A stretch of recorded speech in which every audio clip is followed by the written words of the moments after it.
What is school for?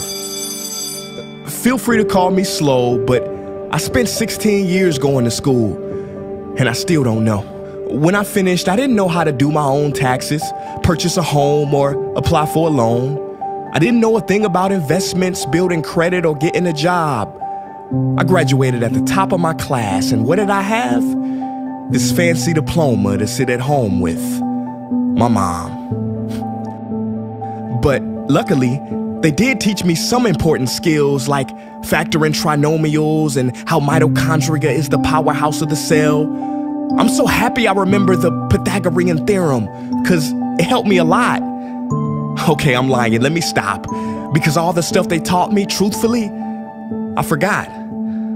Mom, remember when you would ask me, what did you learn in school today? And I would say, nothing much. I wasn't being modest. The truth about it, Mom, is I had already forgotten. And it's not just me. Millions of students sing the same song. How many of you guys avoid eye contact with the teacher to try not to get caught upon? Afraid to raise your hand for fear of being wrong, which proves that school isn't an environment for learning or building up the intellect. It's just a game you play for grades and how many A's you can collect. But I guess what do you expect when the most commonly asked question in class is this gonna be on the test? Is this gonna be on the test?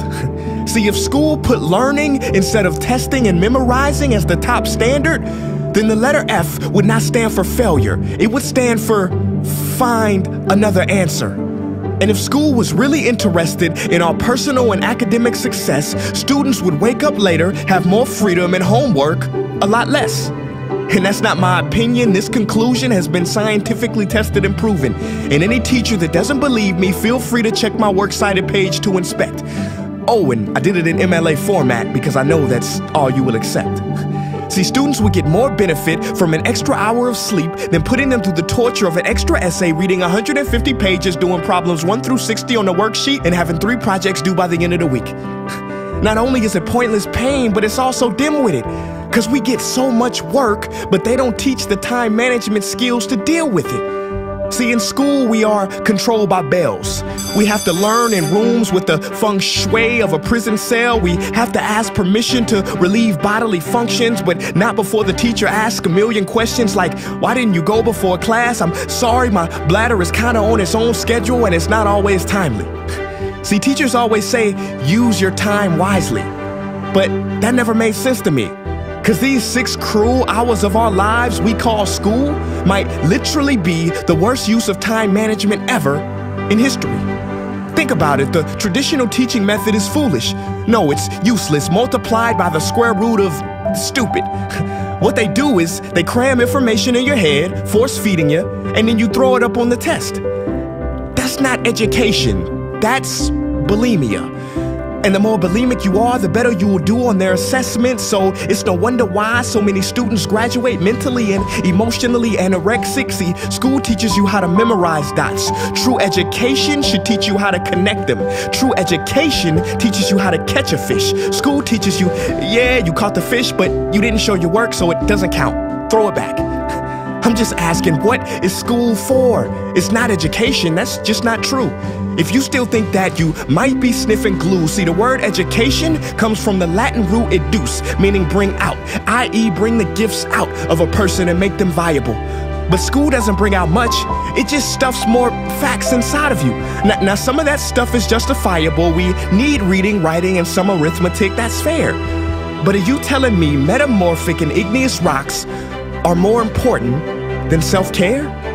If suicide is the 3rd leading cause of death of ages 10 to 24, and Harvard studies suggest the biggest predictor for success is self-control and emotional health, then why the heck aren't we taught how to handle stress, bullies, or rejection? How about anxiety or depression? You know, skills we need for our entire lives. Bro, I don't even know how to cook. I'm honestly surprised I'm still alive.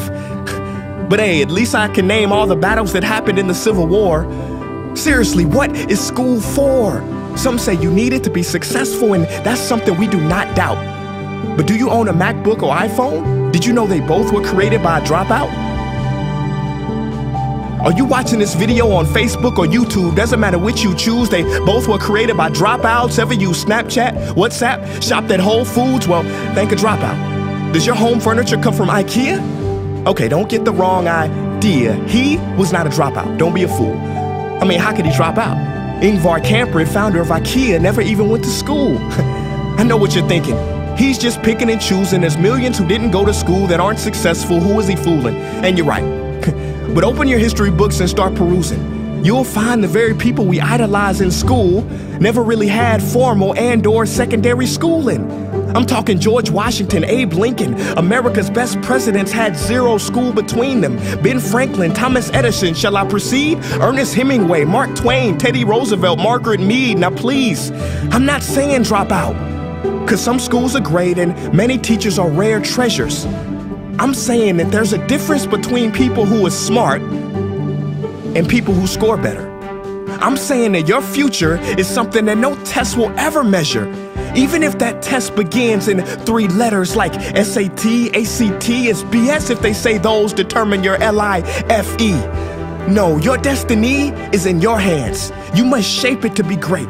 So don't expect school to open doors, because it's more likely to slam them in your face. Sometimes I wonder about all the dreams lost in school and how much potential goes to waste. If it wasn't for music and YouTube, then I would have been just another lost case. Everybody watching this, please, close your eyes. Imagine a child sitting in the back of some teacher's class in some town. He never raises his hand, he fails most of his classes, but inside of him, there is a passion. And if nurtured and brought out, will lead him to discover the cure for cancer. But you see, I'm afraid that child's gift will never come out.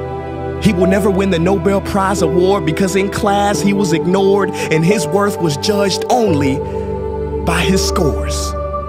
So teachers, principals, parents, advisors, and students, I ask one more time, what is school for?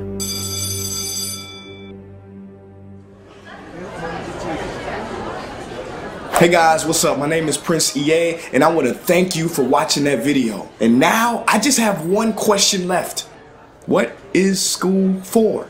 Don't you think it's time that we answer this question together? If you are a teacher, a parent, or a student, I urge you to check out the Innovation Playlist. What is the playlist? It is a program that any school can try for free. It's based on the best practices from educators around the world, and through its small steps, it can lead to big changes in your school. Go to innovationplaylist.org to learn more. Peace.